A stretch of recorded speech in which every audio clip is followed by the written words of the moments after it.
روزہ رکھنے سے اگر بیمار ہو جائیں گے؟ روزہ رکھنے سے بیمار ہونے کا جو مطلب ہے وہ کیا ہے، اس کو دیکھنا پڑے گا۔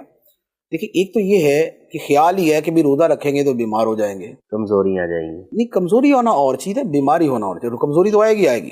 روزہ رکھیں گے جب اتنا ٹائم نہیں کھائیں گے تو کمزوری تو آئے گی۔ افطار کے وقت تو پہلوان بھی جو نا یوں کر کے بیٹھا ہوتا ہے، تو لہذا کمزوری تو آئے گی۔ ٹھیک ہے، بیمار ہونا اور چیز ہے، کمزوری ہونا اور چیز ہے۔ ہاں، کمزوری ناقابل برداشت کمزوری کہ بندہ گر ہی پڑے، جیسے کسی کی شوگر لو ہو جائے تو اب شوگر لو کے اندر آدمی بالکل مرنے کے قریب پہنچ جاتا ہے، گر جاتا ہے، اس کے ہاتھ پاؤں کپ کپانا شروع ہو جاتے ہیں، ہے یہ بھی کمزوری۔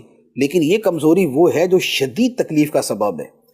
تو بات یہ ہے کہ اگر تو محض کمزوری کی بات ہے تو اس کے لیے تو روزہ چھوڑنے کی کوئی اجازت نہیں۔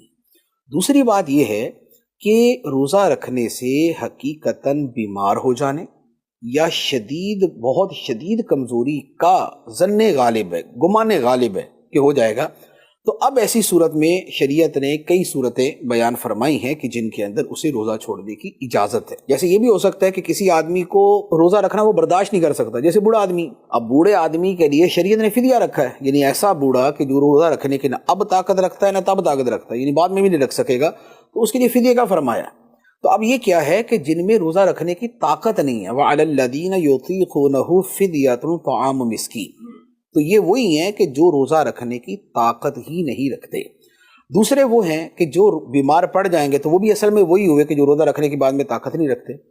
اچھا، اسی طرح کچھ بیماریاں وہ ہوتی ہیں کہ جن کے اندر مسلسل کوئی نہ کوئی ٹیبلٹ کھانی ہوتی ہے، جیسے مثال کے طور پہ جن کا یہ گردوں کا بہت زیادہ سینسیٹیو قسم کا پرابلم ہو، جیسے ٹرانسپلانٹ وغیرہ ہو، تو اب ان کا یہ ہوتا ہے کہ اس کے بعد ان کو ہر 6 گھنٹے بعد 8 گھنٹے بعد کوئی ٹیبلٹ کھانی ہے، ورنہ شدید ترین نقصان ہو جائے گا ان کا۔ تو اب وہ 8 گھنٹے سے زیادہ جو ہے نا وہ گزار ہی نہیں سکتے، تو لازمی بات ہے کہ ان کو معافی ہو جائے گی، ان کے لیے رخصت ہو